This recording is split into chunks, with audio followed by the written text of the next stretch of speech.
The holographic display flickered across the circular chamber where 200 species had gathered to discuss the newest discovery. Ambassador Raleigh's adjusted his translation implant and studied the data streaming across his personal terminal. Another primitive world had cracked the secret of faster-than-light travel, the third one this century. Usually, such events warranted a simple welcome package and a junior diplomat. This time felt different. The humans achieved FTL using a combustion-based propulsion system, Raleigh's announced to the assembled council members. Murmurs rippled through the chamber. Several delegates laughed. The Torvan ambassador continued reading. They strapped controlled explosions to the back of their vessels and rode the shockwaves through folded space.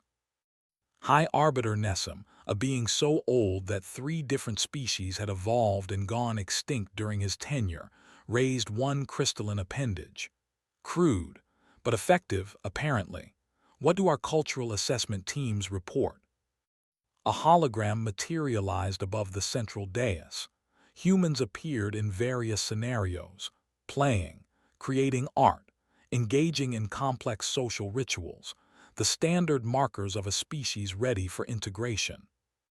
They broadcast entertainment signals constantly, reported the Kalish observer who managed the surveillance stations. Music, fictional narratives, competitive games. They seem obsessed with stories about exploration and meeting other civilizations. Quite friendly, actually, very eager to make friends. Nessum nodded slowly. His species communicated through light patterns and the translation took a moment. Standard integration protocols then. Send a delegation. Offer them the usual treaties, technology exchange, cultural programs, trade agreements. Raleigh's felt something stir in his gut, an instinct. His species had evolved as persistence hunters on a world with thin atmosphere. They learned to notice small details, strange patterns. The data about humanity seemed too clean, too simple. Arbiter, may I suggest additional reconnaissance first? Some of their broadcasts contain concerning elements, violence, conflict. They have thousands of different governments on a single world. Had, corrected the Kalish observer.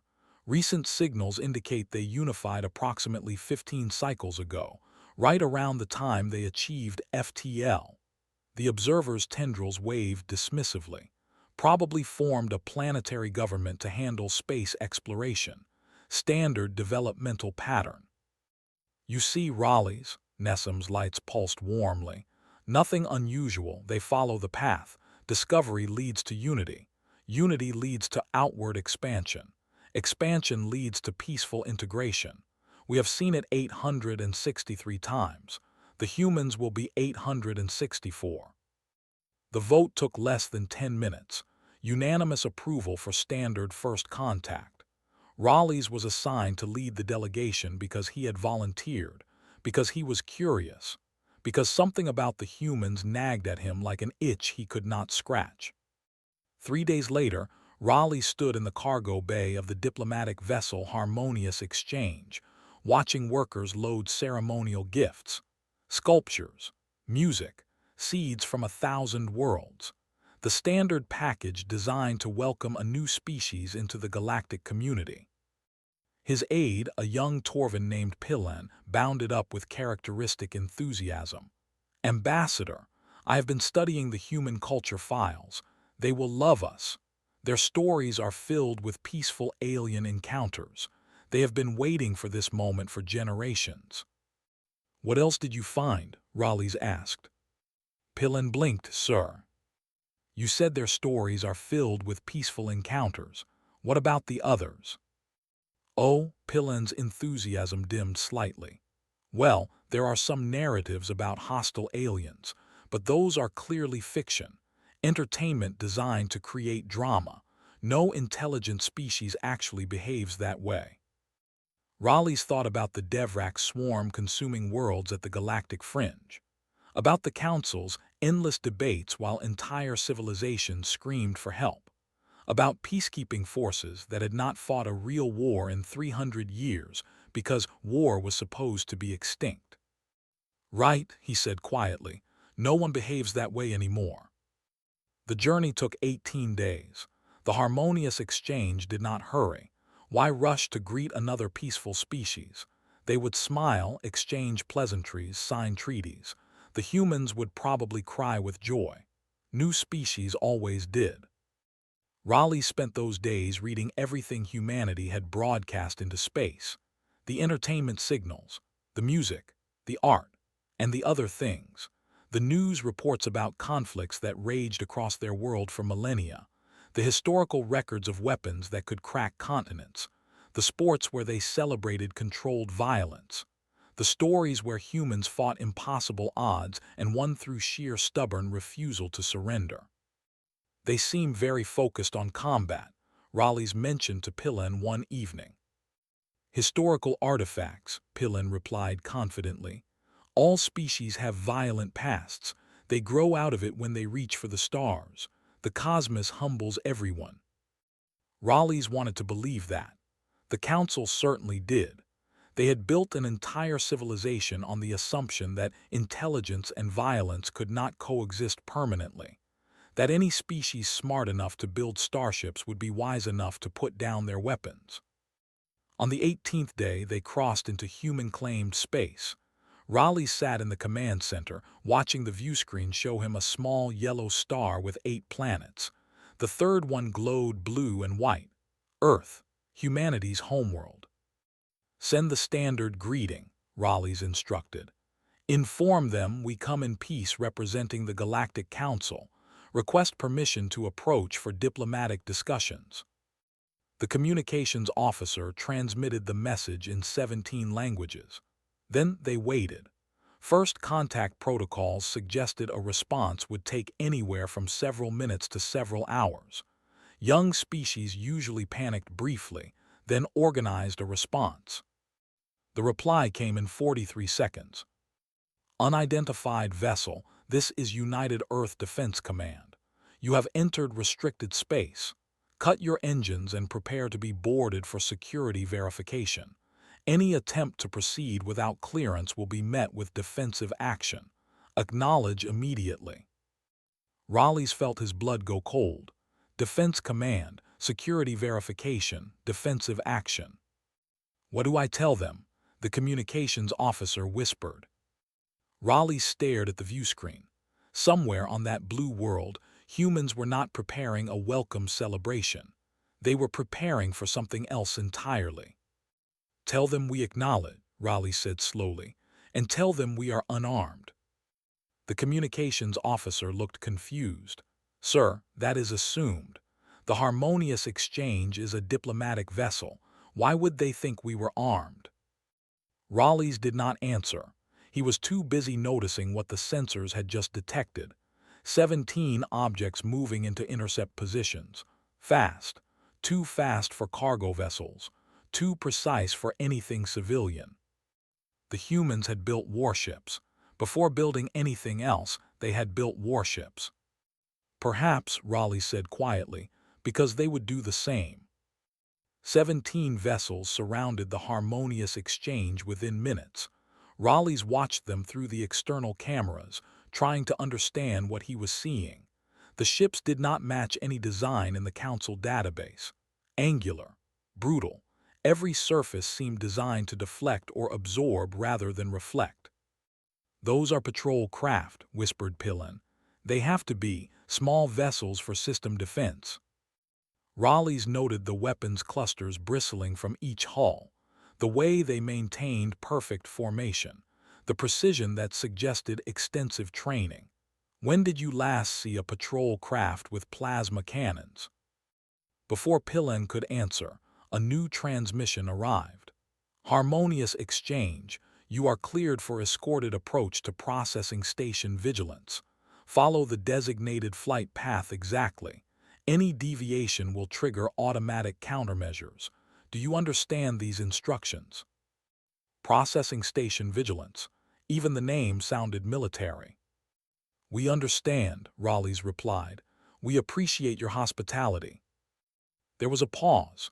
Then a different voice came through, female, with a clipped efficiency that made Raleigh's neck fur stand up. Ambassador Raleighs of the Torvan Union.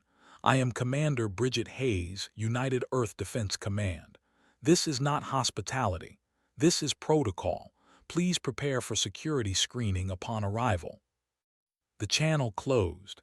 The 17 warships formed a corridor. The harmonious exchange had no choice but to follow. Processing Station Vigilance hung in high orbit above Earth like a clenched fist.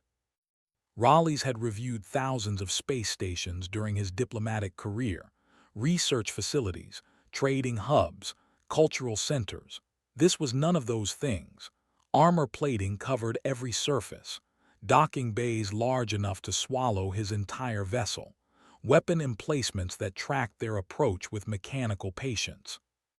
Perhaps they are cautious because we are the first aliens they have encountered, Pillen suggested weakly. Raleighs said nothing. He was counting the defensive positions, calculating fields of fire, noticing the layers of overlapping coverage. This was not caution. This was military architecture refined over generations. The docking procedure involved 3 separate scanner sweeps and a physical inspection by humans wearing powered armor. Real armor, not ceremonial dress, not protective suits. Combat gear designed to turn a person into a weapon. When Raleighs finally stepped onto the station, Commander Hayes was waiting. She stood with 3 other humans, all in similar tactical clothing, not a robe or civilian garment in sight. Hayes extended her hand in the human greeting gesture Raleighs had studied. "Welcome to Earth's sphere of influence," she said. Her smile did not reach her eyes. "We were surprised to receive your transmission. The Galactic Council has known about us for how long?" "We detected your FTL signature 3 weeks ago," Raleighs replied. "Standard procedure is to observe briefly, then initiate contact." "Observe," Hayes nodded slowly. "You have been watching us. What did you learn?" "That you achieved something remarkable. That you deserve a place among the civilized worlds." "Civilized?" Hayes glanced at her companions. Something passed between them. Amusement, maybe, or pity. "Would you like a tour, Ambassador? See what humanity has been building while you were observing." The tour shattered every assumption Raleighs had carried across the stars. Hayes led them through corridors filled with military personnel, training centers where humans practiced combat in environments ranging from zero gravity to crushing pressure, strategic planning rooms with holographic displays showing fleet movements and tactical scenarios. "This is a military installation," Raleighs finally said. "We were told to expect a civilian space station." "You were told," Hayes stopped walking. "By whom?" "Our cultural assessment teams. They analyzed your broadcasts, your entertainment. You seemed peaceful, eager for contact." Hayes laughed, actually laughed. It was not a pleasant sound. "Ambassador, humans are very good at making stories. Fiction, fantasy, what people wish were true. Did your assessment teams also review our history, our news, our military transmissions?" "Those were considered, less representative of your true nature." "Less representative," Hayes resumed walking. "Let me show you something representative." She led them to an observation deck overlooking Earth. The planet rotated slowly beneath them, beautiful and blue and completely surrounded by orbital weapons platforms that Raleighs' ship had somehow missed during approach. "We have been listening to galactic chatter for 16 years, Hayes said quietly. "Since we first detected artificial signals from beyond our solar system, we learned your languages, studied your culture, understood your politics." She turned to face Raleighs directly. "We also learned about the fringe wars." Raleighs felt his stomach drop. The border disputes, minor conflicts. The Council has peacekeepers managing the situation. "Peacekeepers?" Hayes pulled up a holographic display. Images appeared. Worlds burning, ships torn apart, millions of refugees fleeing something that looked like a cross between a virus and a machine. "The Devrak swarm has consumed 17 civilizations in 20 years. Your peacekeepers have not stopped a single attack. They file reports. They debate. They talk about sanctions. The Council believes in diplomatic solutions. The Council believes in pretending the problem does not exist. Hayes dismissed the images with a gesture. We did the math, Ambassador. At current expansion rates, the swarm reaches your core worlds in 47 years. What is your plan? Raleigh's had no answer, because there was no plan. The Council had been arguing about the swarm for 2 decades without agreeing on any action beyond monitoring and hopping it stopped on its own. Lieutenant Owen Grant, one of Hayes's officers, spoke for the first time. Your culture files were interesting. 800 species, billions of citizens, hundreds of thousands of years of combined history, and not one of you maintains a real military force. We evolved beyond war, Pillen said defensively. Violence is a primitive response to fear and scarcity. Advanced civilizations resolve conflicts through discussion. Grant exchanged looks with Hayes, and when discussion fails, when something that cannot be reasoned with shows up. That does not happen. Intelligent species are reasonable by definition. The swarm would disagree, Hayes said flatly. If it could talk, which it cannot, because it is not interested in discussion, it consumes, it spreads, it destroys. Your reasonable response has gotten millions killed. Raleigh's felt anger flash through him. And what would you have us do? Become like you, build weapons, prepare for war. Hayes smiled, really smiled this time. No, Ambassador, you do not need to become like us. She gestured to the observation window. Beyond Earth's orbit, massive shapes were moving, ships, dozens of them, enormous vessels that dwarfed the harmonious exchange. Because we already did that for you. Raleigh stared at the fleet, at the human war machine assembled in secret while the Council debated and delayed and pretended the galaxy was safe. You expected peacekeepers, Hayes said softly. We built something else, something you will need very soon.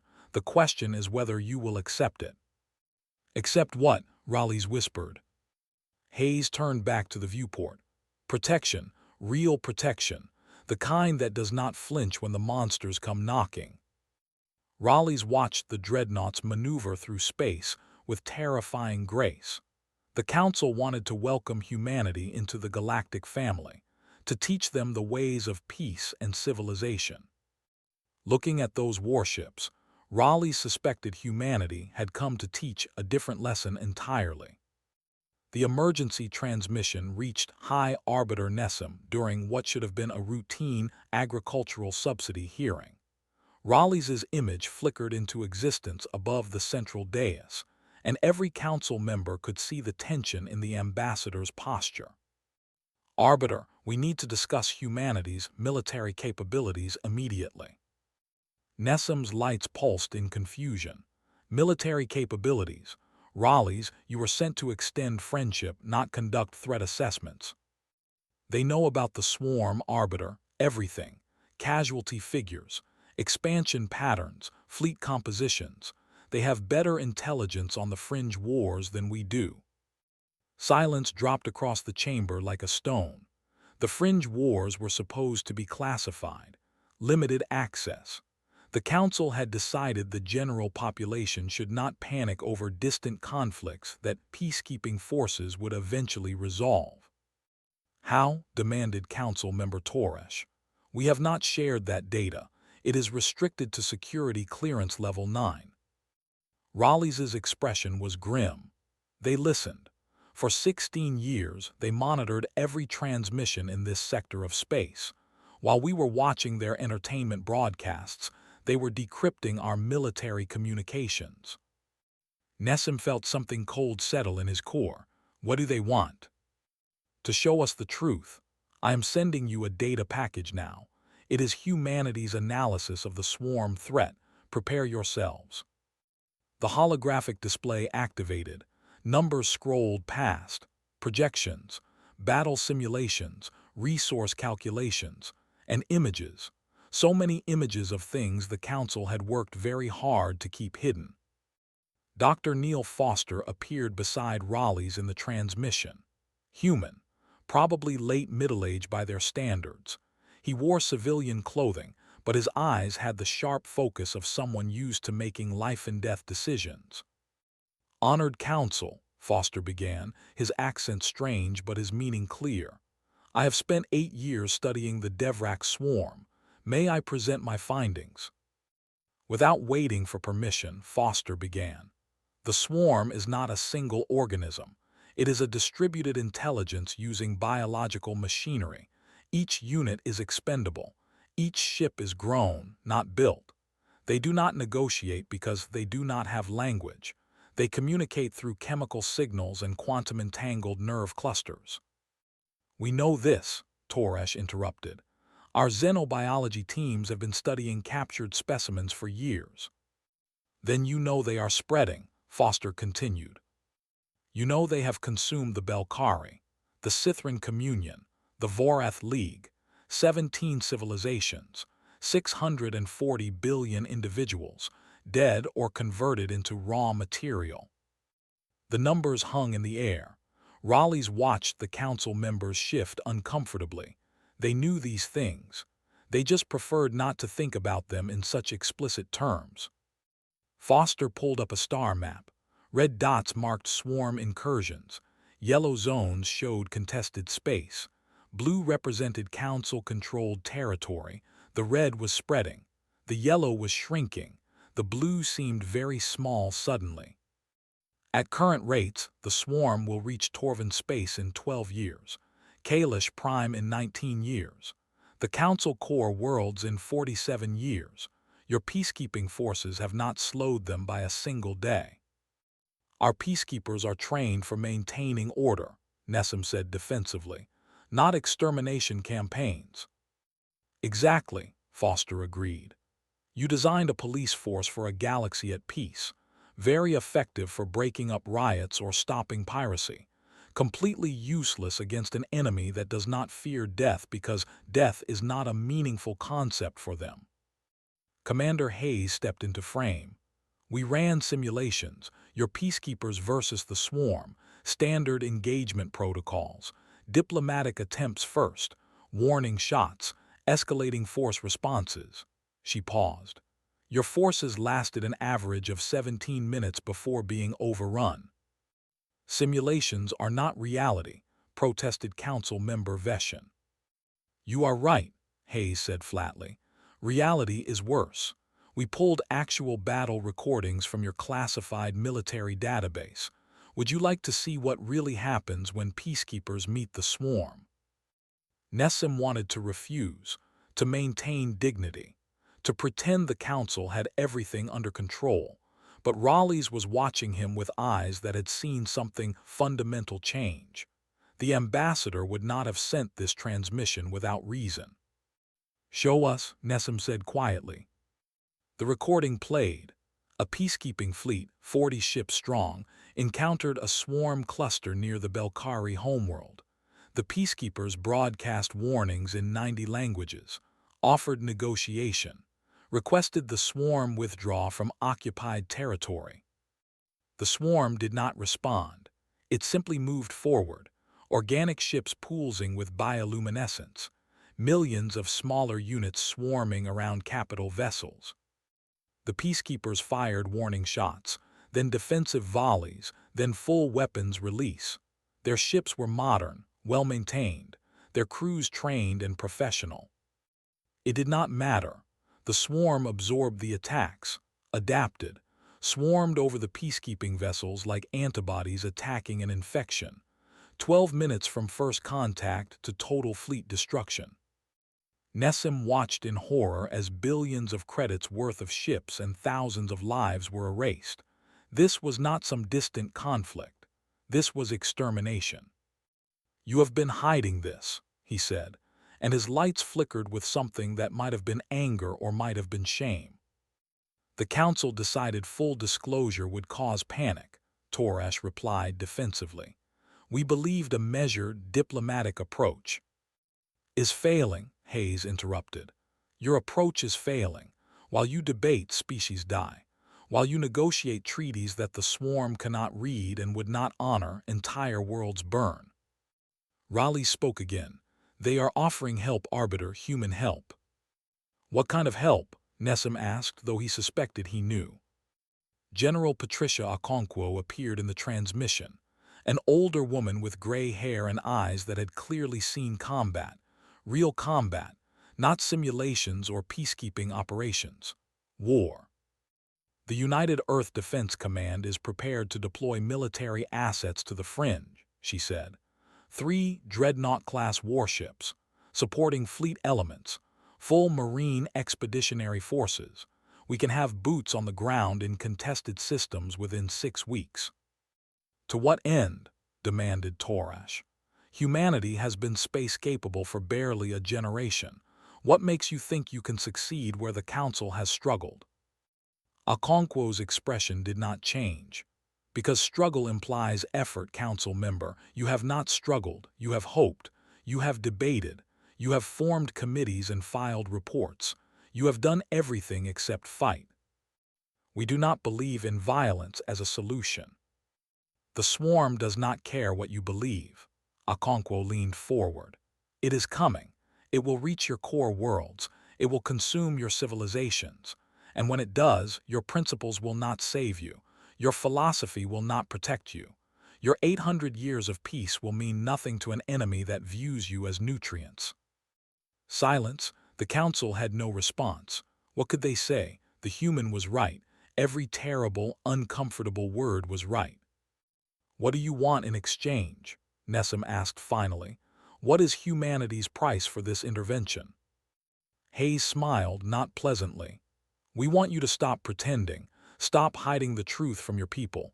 Stop acting like peace is the natural state of the universe. It is not. Peace is what you build, what you defend, what you fight for when necessary. And Nessim pressed. And we want you to accept that the galaxy is changing. Humanity is not going to be your peaceful junior partners. We are not going to follow protocols designed for a universe that no longer exists. Hayes gestured to something off-screen. We are going to fight the swarm. We are going to win. And when we do, you are going to have to accept what we are. What are you? Whispered Pillen. Hayes looked directly into the camera. What you needed 16 years ago, what you need right now, what you will need again in the future. She paused. Warriors. The transmission ended. The council chamber remained silent for a long time. Finally, Nessim's lights pulsed in resignation. Begin the emergency session, he said. We have decisions to make. Hayes transported Raleigh's and his delegation to Luna 3 days after the council began its emergency deliberations. The moon hung gray and cratered beneath their shuttle, looking exactly like the dead rock it had been for billions of years, until the shuttle descended below the crater rim. The shipyard stretched for hundreds of kilometers. Massive construction frames held vessels in various stages of completion. Automated systems moved resources with mechanical precision. Human workers in zero-gravity suits swarmed over hull sections the size of mountains. Everything hummed with purposeful energy. Pillen pressed his face against the viewport. How long has this been operational? 14 years, replied Lieutenant Grant, who was piloting their shuttle. We started construction 6 months after detecting the first swarm transmissions. Took 3 years just to establish the basic infrastructure. 14 years, Raleigh's felt dizzy. You built all of this in 14 years. Grant shrugged. Humans are good at building things when we are scared, and the swarm scared us very badly. The shuttle settled onto a landing platform inside one of the construction bays. Raleigh stepped out onto the metal deck and stared up at the vessel being assembled above him. It stretched away in both directions farther than his eyes could track. Angular, brutal, covered in armor plating that looked thick enough to stop anything the Council had ever designed. This is the Defiant, said Admiral Henry Cross, appearing from a lift platform. The Admiral was older than Hayes but carried himself with the same predatory awareness. Military through and through. Lead ship of the Dreadnought class. She is 94% complete. Launch scheduled for next month. How many of these have you built? Raleigh's asked quietly. 12 are operational. 7 more are under construction. If the Council approves additional resources, we can double production within a year. 12. The Council's entire peacekeeping fleet numbered 60 vessels, most of which were designed for escort duties and patrol operations. Humanity had built 12 warships in the time it took the Council to hold preliminary discussions about swarm containment strategies. Captain Rebecca Ito met them at the base of the gangway leading into the Defiant. She was younger than Cross, probably in her 30s, with the kind of calm competence that came from extensive training. Permission to come aboard, Admiral. Granted, Captain. Give our guests the full tour. The interior of the Defiant was nothing like any ship Raleigh's had ever seen. No decorative elements, no comfortable lounges or cultural exchange centers. Every space served a function. Crew quarters were efficient and cramped. Cargo bays held enough supplies for extended deployment. Medical facilities looked capable of handling mass casualties. "This is a Marine deployment bay," Ito explained, leading them into a cavernous space filled with drop pods and assault shuttles. "We can put 4,000 combat-ready Marines on a planetary surface in under 20 minutes. Full equipment, armor, air support, everything they need to establish a defensive perimeter." 4,000 soldiers, Pillin sounded horrified. "Why would you need so many?" Ito smiled thinly. "Because the swarm does not attack in small numbers. They overwhelm through mass and adaptation. You need to match their numbers and exceed their ferocity. 4,000 Marines is our minimum deployment force." They moved through weapons bays. Raleigh's counted missile tubes, railgun emplacements, energy weapon arrays, point defense systems. Everything overlapped. Everything covered multiple firing angles. The Defiant was not designed to look intimidating. It was designed to kill anything that got close. Dr. Foster joined them in the main weapons control center. "The kinetic bombardment system is my favorite," he said, pulling up a holographic display. Tungsten rods accelerated to 0.9 light speed. On impact, they release energy equivalent to tactical nuclear weapons. No radiation, no fallout, just pure kinetic force. "You built planet-killing weapons," Raleigh's whispered. "We built swarm-killing weapons," Foster corrected. "The swarm uses planetary resources. They land, they consume, they grow. You cannot negotiate with that. You have to sterilize it, completely, permanently." Admiral Cross had followed them through the tour. Now he stepped forward, his expression serious. "Ambassador, I want you to understand something. Humanity did not build these ships because we want to fight. We built them because we listened to your broadcasts and realized the galaxy was in danger, and no one else was doing anything about it." "The Council has peacekeepers." "The Council has hope," Cross interrupted. "Hope is not a strategy. Hope does not stop the swarm. Ships do. Weapons do. Soldiers willing to die to protect worlds they have never seen do. That is what we built." Raleigh's thought about the Council's endless debates. The committees formed to study the committees studying the problem. The diplomatic initiatives that went nowhere because the swarm did not have diplomats. "Why?" he asked finally. "Why do you care? The swarm is not threatening Earth. Your world is safe. You could have stayed hidden, built your defenses, watched the galaxy burn from a safe distance." Cross looked at Ito, then back to Raleigh's. "Because that is not what humans do. We have spent our entire history fighting. Sometimes we fought each other. Sometimes we fought nature. Sometimes we fought ourselves. But we always fought, and we learned something through all that violence." "What?" "That fighting is sometimes necessary. That evil exists. That some threats cannot be talked away or ignored into non-existence. And when those threats appear, someone has to stand up. Someone has to say no. Someone has to be willing to bleed." They reached the bridge. The command center of the Defiant stretched before them. Tactical displays, weapons consoles, communication stations. everything designed for coordinated combat operations. Hayes was already there, studying deployment charts with several other officers. "The Council is still debating," she said without looking up. "They are forming a subcommittee to investigate the feasibility of authorizing military action. Estimated time to decision, 6 to 8 months. Cross nodded, and the swarm attacked another system 3 days ago. The Murath Collective. Population 4 billion. Peacekeepers are evacuating civilians and filing protest documentation with the nearest swarm cluster." "How is that working?" "The swarm consumed 2 evacuation ships. No survivors." Raleigh's felt sick. 4 billion people. The Council would debate for months while they died by the millions. It was unbearable, unconscionable, exactly what had been happening for 20 years. "We are not waiting for the Council," Cross said firmly. He turned to Ito. "Captain, what is the Defiant's readiness status?" "We can launch in 72 hours, sir. The Resolute and Dauntless are ready now." "Then we launch in 72 hours. Cross looked at Raleigh's.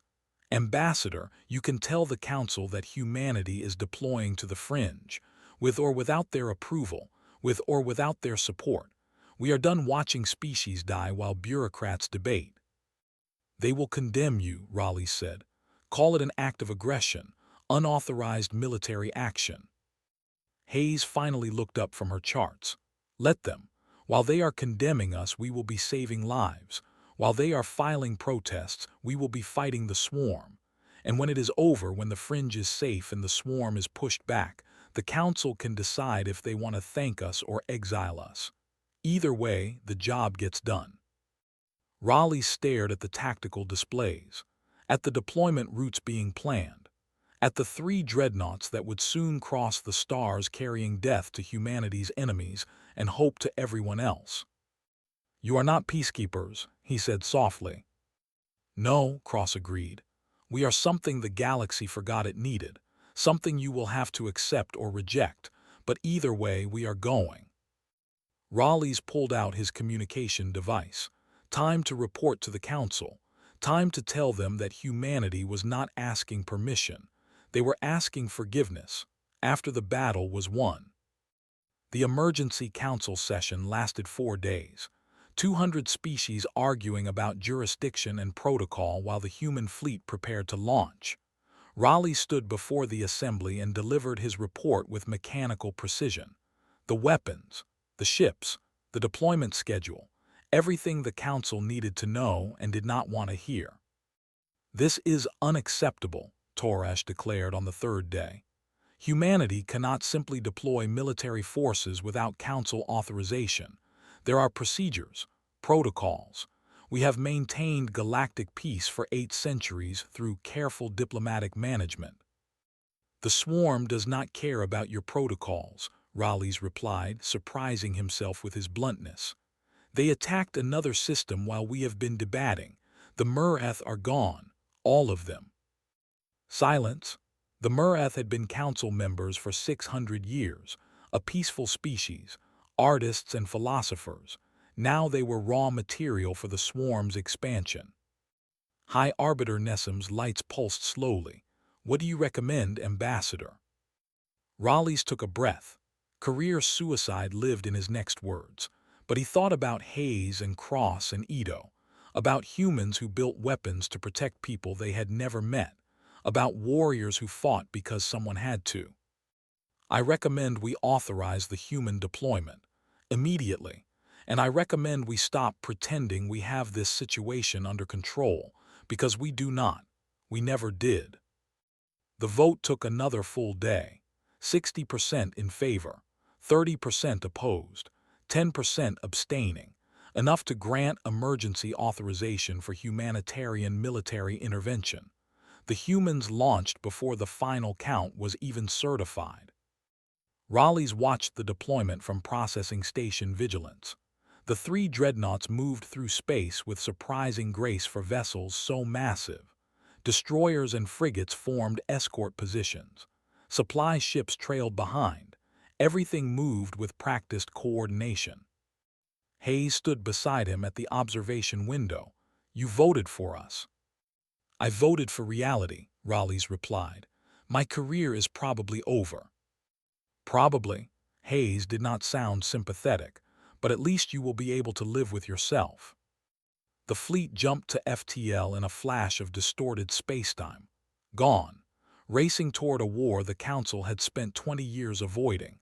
Raleigh wondered if he would ever see them again, if any of them would come back. The wait was excruciating. 2 weeks of silence while the human fleet crossed the distance to fringe space. 2 weeks of Council members demanding updates Raleigh could not provide. 2 weeks of wondering if he had just endorsed humanity's suicide. Then the reports started coming in, not from the humans, from the species under attack. The first message came from a Velran refugee ship fleeing their dying homeworld. Video footage showed swarm organisms swarming over defensive positions, peacekeepers retreating, millions evacuating in panic, and then the sky lit up with weapons fire. Human weapons fire, precise, overwhelming, devastating. The swarm vessels that had shrugged off Council weapons simply came apart under sustained railgun bombardment. Kinetic strikes vaporized landing zones. Drop pods descended through the chaos carrying Marines who did not run, who did not retreat, who stood their ground and fought with a ferocity that shocked everyone watching. "They are not like peacekeepers," the Velran ship captain transmitted. His voice shook. "They do not negotiate. They do not try to minimize casualties. They just destroy everything that threatens us. Everything." More reports followed.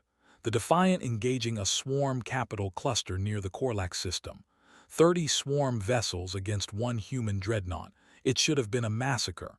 Instead, Captain Edo's crew tore through the enemy fleet in 18 minutes. Precise targeting, overwhelming firepower, no hesitation, no mercy. The Council received footage of human Marines defending a civilian evacuation center on Velran Prime.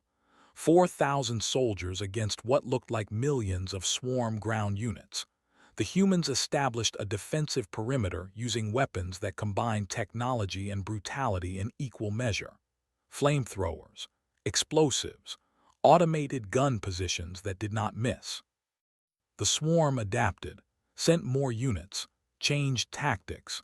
The humans adapted faster, called in orbital fire support, rotated fresh troops to replace exhausted ones, held the line for 63 hours straight while every civilian was evacuated. When the last transport lifted off, the Marines left behind charges that sterilized the entire landing zone. The swarm's ground presence was simply erased, burned, destroyed so completely that nothing remained to spread. "Excessive force," complained Council member Veshen during the review session. "They could have used less destructive methods, captured specimens for study, attempted communication." Raleigh pulled up casualty figures. 0 civilian deaths during the Velran evacuation. 0. The Peacekeepers lost 6 ships trying to evacuate one city. The humans saved an entire planet. I do not care if their methods offend your sensibilities. The debate raged. Half the Council called the humans saviors. The other half worried about unleashing something they could not control. Meanwhile, the human fleet kept fighting, kept winning, kept pushing the swarm back from worlds that had been written off as lost. News spread through the galaxy faster than official Council channels. Species under swarm threat started requesting human protection, not peacekeepers, not diplomatic interventions. They wanted the warriors who actually fought, who actually won. The Korlax Confederation sent a direct transmission to Earth. "We formally request military assistance from United Earth Defense Command. The Council's peacekeepers are brave but ineffective. You have proven you can stop the swarm. Please help us." Similar requests came from a dozen other species, all bypassing the Council entirely, going straight to humanity. The message was clear: the old system had failed. People wanted protection that actually protected. High Arbiter Nessim called another emergency session. This time, The subject was not whether to allow human intervention. It was how to manage a galaxy that had lost faith in Council protection. "We are becoming irrelevant," Nessim said, his lights pulsing with what might have been fear. "Species are turning to humanity instead of us. Our authority is eroding." "Perhaps authority must be earned," Raleigh suggested carefully. "The humans earn trust by fighting, by bleeding, by doing what we were too afraid to do." "So what do you propose?" Toresh demanded. "That we surrender galactic governance to a species that achieved FTL barely 20 years ago." Raleigh's thought about Hayes and her cold efficiency, about Cross and his unwavering purpose, about Ito leading her Marines into hell and bringing everyone home, about humans who weaponized everything they touched but did it to protect people they had never met.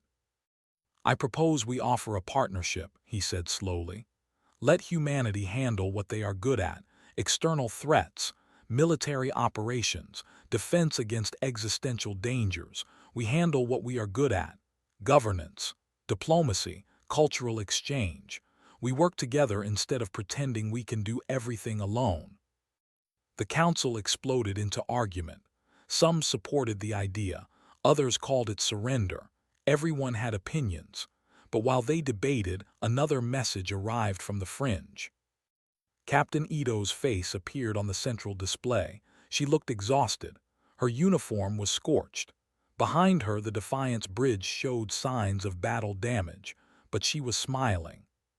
"High Arbiter Nessim, Council members, I am pleased to report that swarm forces have been pushed out of the Velrin, Korlax, and Sithrin systems. Civilian casualties were minimal. Peacekeeping forces have been reinforced and are maintaining defensive positions. We are proceeding to the Tarn sector where swarm activity is still ongoing." Nessim's lights flickered. "Captain Ito, your forces have been in continuous combat for 2 weeks. Do you require relief?" Ito's smile widened. "Respectfully, Arbiter, this is what we trained for. We will rest when the swarm is contained, not before." She paused. "But we could use some help. The Council's peacekeepers are good people. They just need better equipment and training. If you are willing to work with us, we can make them effective." Cooperation, not conquest, not domination.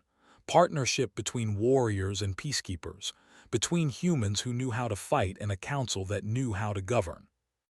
Raleigh's looked at Nessim. "This is our choice, Arbiter. Accept what humanity offers, or watch them save the galaxy without us." The vote came swiftly this time. Overwhelming support. A new treaty framework. Humanity as the galaxy's military shield. The Council as its diplomatic heart. Different roles, complementary strengths. A galaxy learning to adapt or die. 6 months after the first human dreadnought crossed into fringe space, Admiral Cross stood before the full Galactic Council. The chamber that once held 200 species now felt smaller. Humans had that effect. They made everything feel more urgent, more real, more dangerous. Cross wore his formal uniform. Military decorations covered his chest. Raleigh's recognized some of them from research: combat medals, campaign ribbons, awards given not for political maneuvering but for actual warfare. The council members stared at symbols of violence they had not seen in centuries. "High Arbiter, council members, thank you for this opportunity to address you directly." Cross projected a holographic star map. Red zones showed former swarm territory. Blue showed secured systems. Yellow marked active combat zones. The blue had grown substantially. "United Earth Defense Command has successfully liberated 11 systems. We have established defensive perimeters around 43 worlds. Swarm expansion has been halted in 7 sectors." "At what cost?" asked Toresh. The council member had voted against every human initiative. "How many have died in your campaigns?" 412 human personnel killed in action, 976 wounded, 3 ships damaged beyond immediate repair. Cross met Toresh's eyes without flinching. "Compared to the 3 billion civilians who would have died if we had not intervened, I consider those acceptable losses. Silence. The numbers were brutal, honest, no attempt to minimize or justify, just facts presented by someone who understood that war had costs and paid them anyway. High Arbiter Nessim's lights pulsed thoughtfully. You have proven your military capabilities, Admiral. The Council acknowledges humanity's effectiveness in combat operations, but this creates a problem, a political problem. I am listening, Cross said. 37 species have formally requested human military protection. They want to bypass Council peacekeepers entirely. They want your dreadnoughts, your marines, your weapons. Nessim's lights dimmed. If this continues, the Council becomes irrelevant, a talking forum with no real authority. You are not irrelevant, Cross replied. You are just not military leaders, and that is fine. You should not be. You are diplomats, administrators, cultural experts. You are good at governance, but you are terrible at war. So you propose we surrender galactic defense to humanity, Torash demanded. Accept military occupation by a species we have known for less than a year. Cross pulled up another display, organizational charts, command structures, resource allocations. I propose we formalize what is already happening. The Council maintains political authority, makes laws, handles disputes, manages trade and cultural exchange, everything you do well. And humanity becomes the Galactic Defense Force. We handle external threats, train other species who want to defend themselves, provide military support when the Council requests it, but we do not govern. We do not make political decisions. We fight when fighting is necessary and stand down when it is not. Raleigh studied the proposal carefully. It was elegant, simple. It gave both sides what they needed while minimizing the Council's loss of face. Who decides when fighting is necessary? The Joint Command, Cross answered. Council representatives and human military leaders. Both sides must agree before deploying forces except in emergency situations where immediate response is required. And who determines what counts as an emergency? Pressed Veshan. The same people who determine it now, Cross said bluntly. The civilians being slaughtered while we debate definitions. Ambassador Raleigh's was right 6 months ago. The swarm does not care about our protocols. Neither do the species dying while we form committees. Sometimes you have to act first and justify later. The Council erupted into argument. Half supported the proposal. The other half feared it. Everyone understood that accepting it meant admitting the old system had failed, that peace through hope was not enough, that the galaxy needed warriors. Pillen spoke up, surprising Raleigh's. The young aide had been quiet since the deployment began. I visited a refugee camp last month, survivors from the Scythran Communion. They showed me recordings of the human Marines who saved them. Do you know what they said? What? Asked Nessim. They said the humans looked like death itself, weapons and armor and absolute ruthlessness. They said they were terrified, until they realized the humans were terrifying the swarm, that all that violence, all that capacity for destruction was aimed at protecting them. Pillen's voice strengthened. They do not care about our political concerns. They are alive because humans were willing to kill for them. Raleigh's felt pride in his aide. The young Torvin had learned, had grown, had seen reality and accepted it instead of hiding behind comfortable lies. The vote took 3 days, long debates, emotional arguments, accusations and counterarguments. In the end, pragmatism won. 68% approved the treaty. The Galactic Defense Force was established with humanity as its primary military component. Other species could join, train, contribute, but everyone knew humans would lead it. Because humans were good at war, terrifyingly good, and the galaxy needed that skill. Raleigh's found Hayes in a training facility where human instructors were teaching Velran volunteers basic combat techniques. The aliens looked awkward in tactical gear. Uncertain, but they were learning, growing. adapting to a galaxy that was more dangerous than they had ever imagined. "Congratulations," Raleigh said. "You got everything you wanted: military authority, council approval, political legitimacy." Hayes watched a Velran successfully complete a weapons drill. "We got responsibility. That is different from what we wanted." "What did you want?" "For the council to protect itself, for someone else to handle the swarm, for humanity to explore peacefully like all those entertainment broadcasts suggested we would." Hayes smiled sadly. "We wanted to be wrong about needing weapons, about violence being necessary. We wanted the galaxy to be the paradise your council pretends it is. But it is not. No, it is dangerous, hostile, full of threats that cannot be reasoned with, so we adapted. We built what was needed. We became what the situation required." Hayes turned to face Raleigh's directly. "You asked me 6 months ago what we are. I told you we were warriors, but that is incomplete." "Then what are you?" "We are what happens when a species grows up in hell and decides to protect others from experiencing the same thing. We are not peacekeepers, ambassador. We are not conquerors. We are not saviors." Hayes looked back at the training Velran. "We are the people who stand between civilizations and the dark, because someone has to, because we know how, because we cannot live with ourselves if we do not." Raleigh's understood then, really understood. Humanity had not come to the stars seeking war. They had come seeking connection, community, the peace their stories dreamed about. But when they found a galaxy under threat, they did what humans always did. They fought. They bled. They won. "What happens now?" Raleigh's asked. "Now we train your people, build more ships, push the swarm back until they are no longer a threat. Then we find the next threat and the next, and we handle them before they become existential dangers." Hayes extended her hand. "Welcome to the new galactic order, ambassador. It is messier than what you had, more violent, more honest, but at least it works."